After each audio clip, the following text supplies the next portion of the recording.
Terima kasih ya Tuhan buat hari ini. Tuhan masih menyertai kami dari malam yang gelap sampai pagi hari ini. Kami sungguh bersuka cita dan kami akan mengawali hidup kami bersama dengan Tuhan melalui firman-Mu yang akan kami dengarkan. Buka hati dan pikiran kami, Roh Kudus-Mu menyertai kami.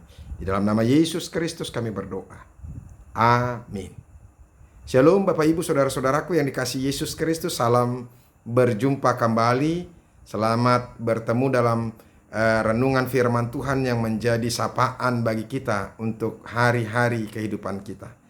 Semoga kita dalam keadaan yang sehat dan teruslah menggumuli firman Tuhan supaya kita boleh menang menjalani kehidupan kita. Biarlah beberapa menit ini kita serahkan untuk Tuhan supaya 24 jam dalam kehidupan kita menangkan untuk Tuhan. Amin. Firman Tuhan yang menjadi renungan bagi kita hari ini yaitu yang terambil dalam Matius pasal yang ke-25 ayat yang ke-40b. Dia katakan demikian. Sesungguhnya segala sesuatu yang kamu lakukan untuk salah seorang dari saudaraku yang paling hina ini, kamu telah melakukannya untuk aku. Demikianlah firman Tuhan. Bapak Ibu Saudara-saudaraku yang dikasihi Yesus Kristus dan diberkati Tuhan, firman Tuhan ini mau berbicara soal mengasihi Tuhan. Yang menjadi pertanyaan kepada kita, apakah tanda bahwa kita sudah mengasihi Tuhan? Ada banyak orang berkata, aku mengasihi Tuhan. Buktinya apa? Aku pergi ke gereja, aku terus beribadah, aku terus berdoa, dan aku terus membaca firman Tuhan. Aku aktif dalam kegiatan-kegiatan kerohanian. Nah, yang menjadi pertanyaan lagi kepada kita, apakah itu merupakan tanda bahwa kita mengasihi Tuhan? Apakah ketika kita membaca firman Tuhan, rajin berdoa, dan rajin beribadah, bahwa itu bentuk kita mengasihi Tuhan? Saudara-saudara, saya mau katakan kepada kita, dan firman Tuhan mau meneguhkan kita. Tanda kita mengasihi Tuhan, itu juga harus diwujud nyatakan dalam kasih kita kepada sesama manusia. Kita sedang berdusta. Kalau kita mengatakan kita mengasihi Tuhan, tetapi kita membenci saudara-saudara kita. Kita sedang berdusta ketika kita mengatakan kita mengasihi Tuhan, tetapi kita tidak bisa menerima saudara-saudara kita yang lain. Bahkan kita membenci orang-orang di sekitar kita. Kita sedang berdusta saudara-saudara, baik dalam ibadah kita itu. Makanya Tuhan tidak suka dengan orang-orang yang munafik.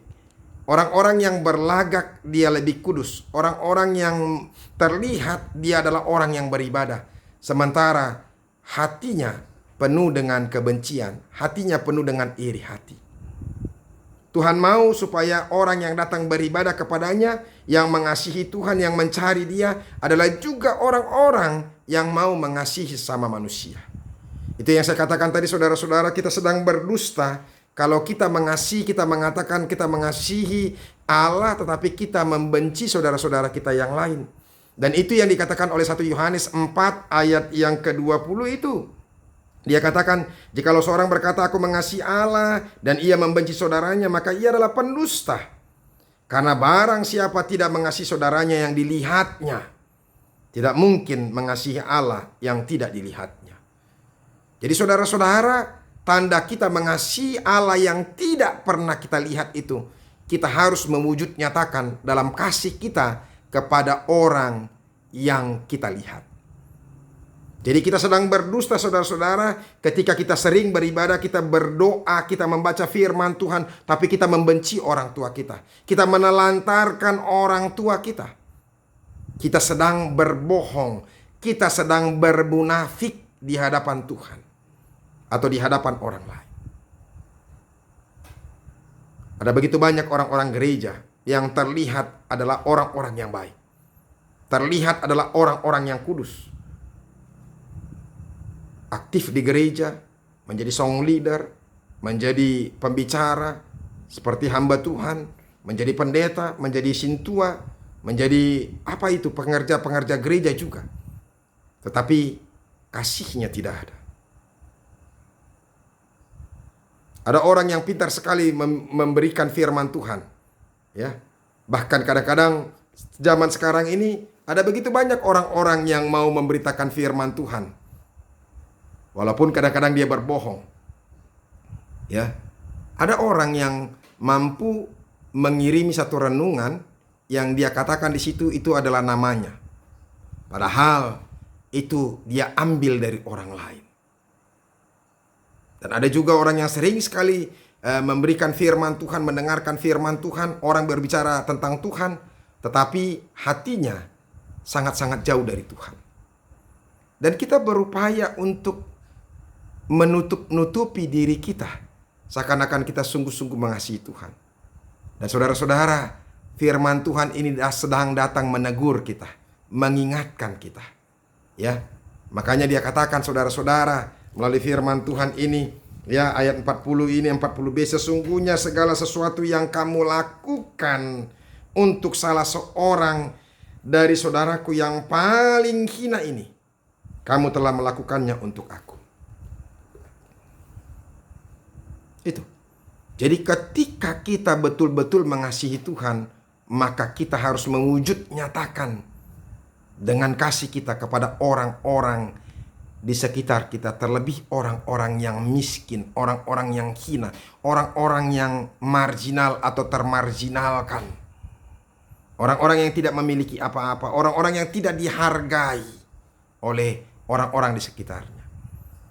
Sering sekali kita mau memberi sesuatu yang berharga kepada orang-orang yang kaya, orang-orang yang memiliki jabatan, karena kita berharap bahwa orang yang kaya, orang yang memiliki jabatan itu akan membalaskannya kepada kita, dan kita akan menerima sesuatu dari orang-orang kaya itu. Kalau saya katakan saudara-saudara, sumbangan seharusnya harus diberikan kepada orang-orang yang miskin, orang-orang yang tidak memiliki apa-apa. Mengasihi Tuhan berarti kita sedang mengasihi orang-orang yang miskin. Satu kali ada seorang tukang sepatu yang malamnya dia tidur, dia bermimpi, dia ditemui oleh Tuhan Yesus, dan Yesus berkata dalam mimpinya, "Aku akan datang besok ke rumahmu." Kebetulan pada saat itu adalah hari menjelang Natal. Alangkah sukacitanya sang tukang sepatu ini ketika Yesus bertemu dengan dia. Dia bertemu dengan Yesus dalam mimpinya, dan Yesus berjanji akan datang ke rumahnya. Pagi-pagi benar dia sudah buka tokonya, dia bersihkan seluruh tokonya, para pembantu-pembantunya dia suruh untuk membersihkan seluruh rumahnya, dengan harapan dia bangga, dia mau ketika Yesus datang semuanya tempat ini menjadi bersih, karena dia mau Yesus datang itu dengan sukacita melihat tempatnya. Kemudian tidak cukup dengan itu, dia bahkan menyuruh pembantu-pembantunya untuk mempersiapkan makanan dan minuman yang enak-enak, supaya Yesus boleh makan dan menikmati makanan dan minuman di rumahnya dengan enak. Tidak cukup dengan itu juga, dia bermaksud juga saudara-saudara untuk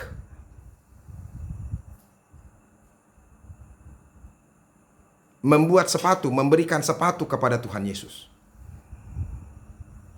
Maka dia ciptakanlah, dia buatlah sepatu dengan tangannya sendiri. Kalau zaman sekarang itu yang disebut dengan handmade. Dan sepatu yang handmade itu limited edition dan harganya juga luar biasa. Dia ciptakan dari kulit yang paling baik dan terbaik, halus sekali. Karena dia mau, ini dia ciptakan untuk Tuhan Yesus.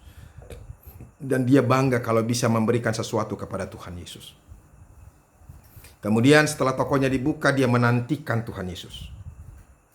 1 jam, 2 jam dari mulai pagi dia buka, jangan-jangan Yesus datang pagi-pagi benar. Dia menantikan Tuhan Yesus, tapi ternyata Tuhan Yesus tidak datang. Dia nantikan 3 jam, 4 jam, 5 jam, belum juga. Dan hari sudah mulai siang.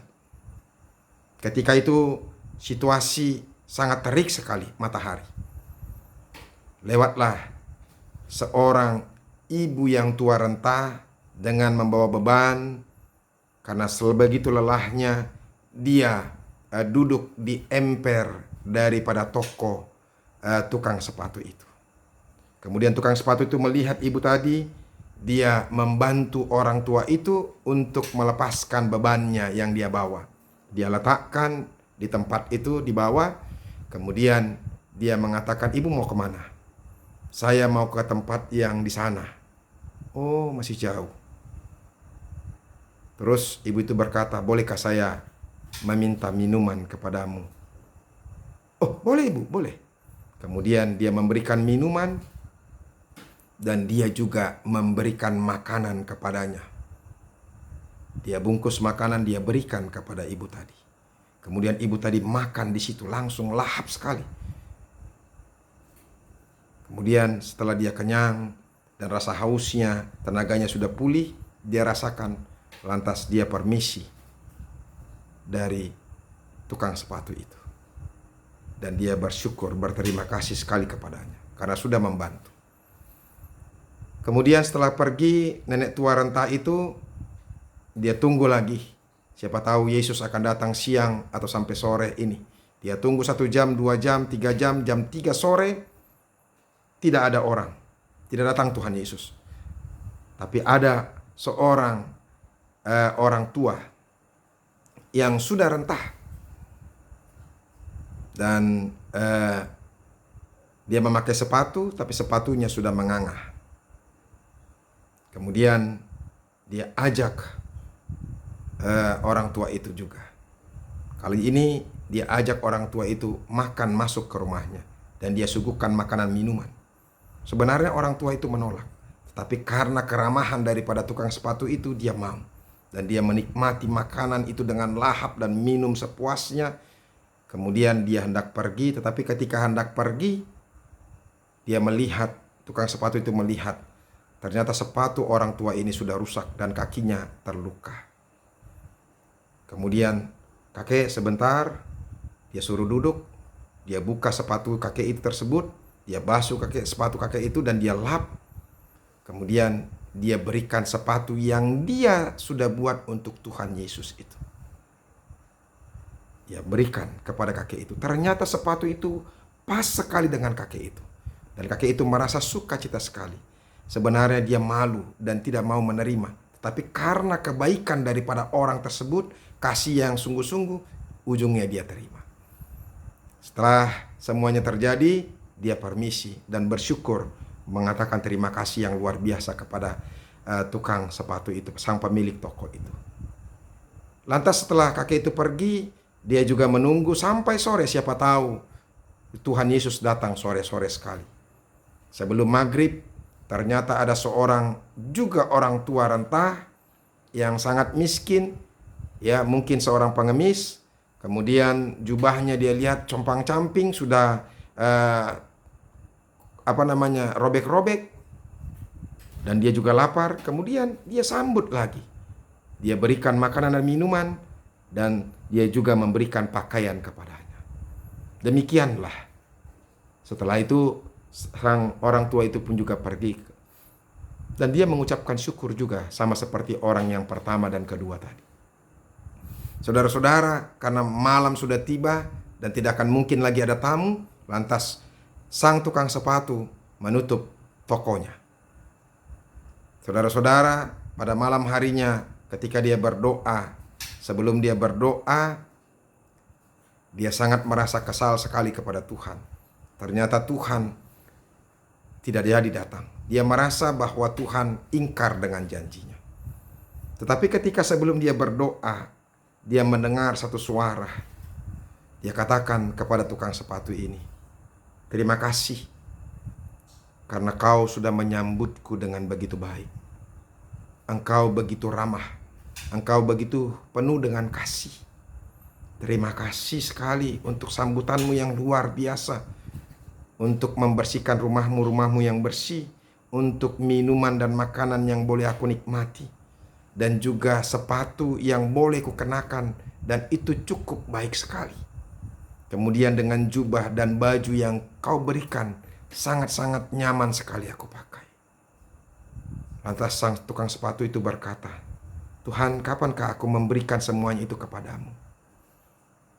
Terus Tuhan Yesus berkata, suara itu berkata kepadanya, akulah dia, seorang nenek yang kehausan dan kelaparan, yang engkau berikan minuman dan makanan, sehingga dia boleh menjadi kuat kembali. Akulah dia, sang kakek yang juga haus dan kelaparan, yang kau berikan makanan dan minuman, dan yang kau berikan sepatu yang kau ciptakan untukku, engkau berikan kepadanya. Akulah dia, sang orang miskin yang bajunya sudah sobek-sobek, yang kedinginan, dan kau berikan makanan minuman kepadanya, dan juga engkau berikan jubah dan baju yang baik kepadanya. Terkejutlah sang tukang sepatu itu. Terima kasih Tuhan, kalau engkau boleh datang melalui mereka.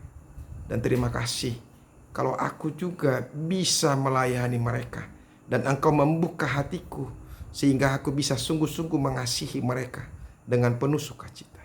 Terima kasih Tuhan, maafkan aku kalau aku salah menyangka bahwa engkau tidak menepati janjimu untuk datang ke rumahku. Terima kasih untuk kedatanganmu Tuhan. Dia katakan demikian sambil dia berdoa dan bersyukur kepada Tuhan. Sehingga setelah itu setiap harinya ketika ada orang menumpang, ketika ada orang-orang miskin, apa yang boleh dia lakukan? Dia lakukan terus sebagai kasihnya kepada Tuhan. Bapak Ibu saudara-saudaraku, mari kita mengasihi orang-orang lain di sekitar kita, terlebih orang-orang yang membutuhkan tangan kasih kita. Hadirlah bagi orang-orang yang kelaparan, hadirlah bagi orang-orang yang membutuhkan uluran tangan kasih kita, dan hadirlah kepada orang-orang yang tidak memiliki jubah, tidak memiliki baju, yang dia kedinginan. Hadirlah kau untuk memberikan tumpangan kepada orang lain. Semoga firman Tuhan ini mengingatkan kita dan memberkati kita, sehingga kita menjadi orang yang penuh dengan kasih. Ketika kita mengasihi Tuhan, kita harus mewujudkan cinta kita kepada setiap manusia. Tuhan Yesus memberkati. Terima kasih ya Tuhan. Kami bersyukur sekali kalau firman-Mu selalu mengingatkan kami. Berkati kami untuk terus boleh saling mengasihi, saling mencintai, dan mewujudkan kasih kami kepada Tuhan dengan mengasihi sesama kami, terlebih kepada orang-orang yang miskin. Jadikan kami benar-benar menjadi orang-orang yang tidak munafik. Kasih kami adalah kasih yang murni. Terima kasih Yesus. Dalam nama-Mu kami berdoa dan mengucap syukur. Amin. Bapak Ibu saudara-saudara, kita sudah dengarkan firman Tuhan. Biarlah firman Tuhan itu meneguhkan kita, menjadikan kita tinggal dalam kasih, mengasihi sesama kita, mencintai sesama kita. Semoga firman Tuhan ini memberkati kita. Tuhan Yesus memberkati. Sampai ketemu besok hari.